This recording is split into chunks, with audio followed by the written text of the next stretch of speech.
Hi, Internet. Welcome back to another episode of What the Hell. I don't even know what I'm doing anymore. I feel like it's still a new month, so we need to do new in. So, bum, bum, bum, bum.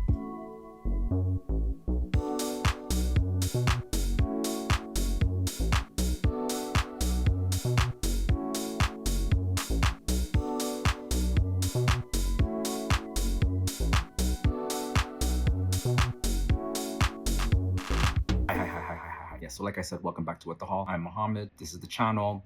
We talk about lots of things, predominantly what's new in the beauty space. First and foremost, how are you? Terrific. We love to hear that. Just as I discovered this, there's a movement online to, cancel this brand, which is a damn shame because I need to get off of pop and I really liked this. This was really tasty. I foresaw this at the beginning of the year. There was going to be lots and lots of stuff that came out, and there has been so much stuff that I need to share with you. All right, so first, obviously Black History Month, right? It's February, Black History Month in North America.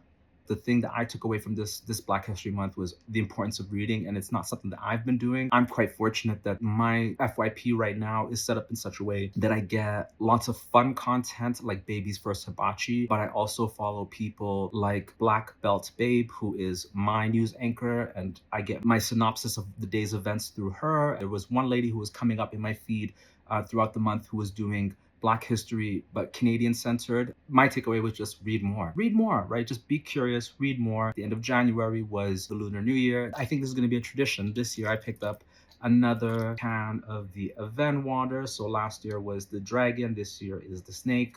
2025. Not until today did I actually need to use it, and it turns out my bottle is broken. I don't have the receipt. I don't know what I'm gonna do with this, but continuing on the topic of Shoppers Drug Mart, watch this space. I think I'm definitely going to do a Shoppers video, beauty boutique video in the next month. The next thing that I'm going to pop up is from KIEHL'S. So they've come out with 2 new moisturizers. The first one is a lotion or an emulsion from the Calendula range. The cleansing gel I think is phenomenal. They have the toner, which is an iconic product. They have a gel cream, and now they have this emulsion / lotion, slightly more mattifying or better suited to somebody with an oilier skin. They've also come out with a clearly corrective moisturizing lotion, BHA, vitamin C, all the things to make your skin more even. It's a large volume. I think it was 100 mils. Unfortunately, it has a very strong lavendery fragrance, so that might put some people off. Continuing from the Black History Month conversation, if you are looking for high quality skincare and your objective is to support Black-owned businesses, I'm still going to stick behind Beauty Stat, one of my go-to brands. I believe the formulations haven't changed, but the packaging has had an uplift. Topicals came out with some newness. There used to be a clay mask from Sunday Riley. I don't know if it was called Venus, Uranus, Pluto, Mars, or something Sailor Moon related. Like, it kind of reminds me of what Topicals came out with. And I don't know if something has changed since the last time I ordered from them, but yeah, the price of the shipping on that mask, and there's a tiny little 30 ml tube. I'll wait for it to become available in Canada because I was really like kind of taken aback by my total at the end of it. I was like, ooh, I would rather buy Beauty Math. This just came into my periphery. For those of you who need hair care products, there's the website well.ca. Well.ca is an incredible website, and they have an expansive assortment of products. They stock the Taraji P. Henson, her hair care. I think there's some body products in there. If we're supporting Taraji's business, is it the same exercise as buying directly from somebody who actually makes? I don't know. Thinking gives you wrinkles. You get free shipping if you spend $35 or more, so definitely one to look at. I did recently come across the new Salt and Stone Saffron and Cedar fragrance. Is it Saffron and Cedar? Salt and Stone really speaks to me because it's that sort of brand where you have your entire bathing ritual, right? You have your shower gel, your body lotion, your deodorant, and the prices aren't so prohibitive. I do like the Byredo Black Saffron, and I used to wear Jo Malone Saffron Intense, RIP. I was kind of like, what's that about? But this is nothing like that. It smells very woody at first. As it dried down on my skin within like the first 30 minutes, it was slightly sweet. It was almost tropical smelling. Although the brand is gender neutral, this feels slightly more feminine. Now onto some things that I got from this retailer. We're going to talk about Dr. Idriss. I can't remember what her series was called. I think it was something about being in bed and she would have the chats with the people on Instagram Live. I'm slightly fascinated and slightly horrified by the doctor influencers. I discovered her from an Allure video that came up in my feed one time, and I think she was doing like a day in her office, and she's just captivating, right? And so she launched her skincare brand ages ago, and it only became available available in Canada at the beginning of this year. It's a very tidy assortment of products. The main focus, I feel like, is more so hyperpigmentation. So she's got a serum, a mask, a moisturizer, a massaging, like a rolling product to kind of depuff the skin. During Black Friday, I was on her website and she sells her primary assortment. So the serum, the moisturizer, the mask. When it's on offer, it becomes, I feel like it's just under $200. So it's a very, very reasonable price point for what you're getting. She's got a little starter pack. You could do like a 30-day trial to see if you like the products. I don't have any gaps in my routine, so I didn't buy anything. I did get a little deluxe sample of her cleanser at the time that this came out. Very much like Cetaphil vibes. It leaves you feeling clean, but without feeling tight. Solid product. This month she came out with a lip duo. So there's a lip balm and a lip exfoliant. It's got like a metal ball at the end of it. So it's the type that you roll on. And it looks like it might be like a really runny or sticky sort of fluid. So I went to the store. They only had the lip balm on the shelves. And on the website, it just kept selling out. So it was be there for a minute. If I left it for a day, then suddenly there was no stock. I mean, yes, winter is on its way, but it would still be a useful product just to kind of smooth and make the skin around the lips look maybe a little bit more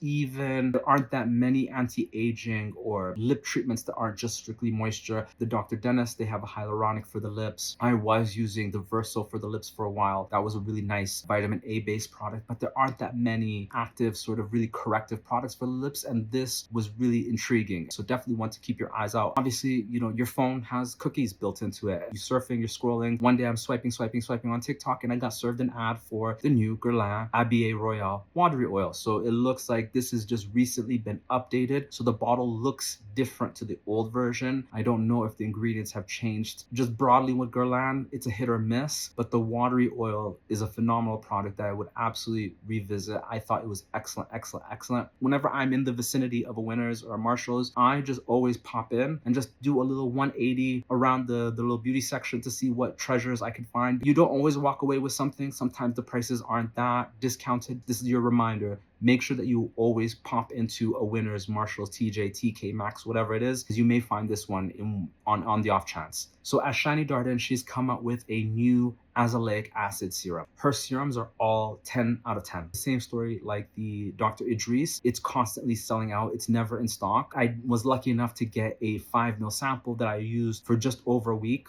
every single night.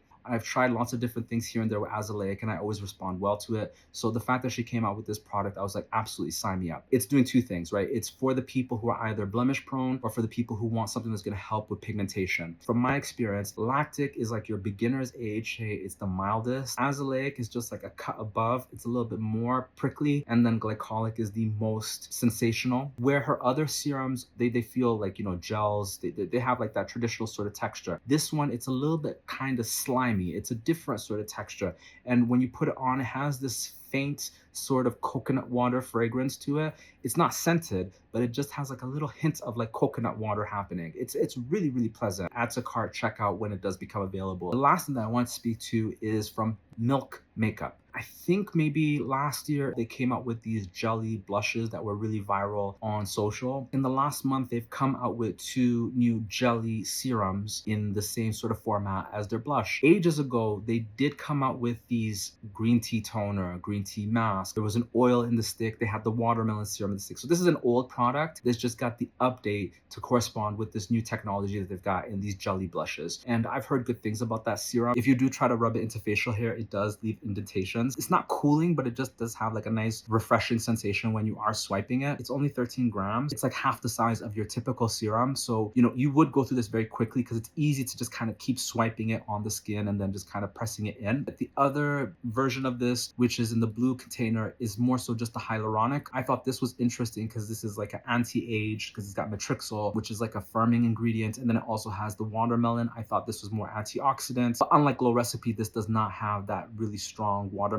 fragrance. It almost smells like plastic. It's almost like a nothing scent. Definitely one to look at if you like your vegan products, cruelty-free product, and this jelly format is really speaking to you. I think this is kind of a cool product. It's nice. That's it for this month's newness. Have you bought any of these? Do all the things. Click all the buttons. If you made it this far, make sure you do subscribe. I would really appreciate it. Thank you for listening. Thank me for speaking, and I will catch you in the next one. Adios.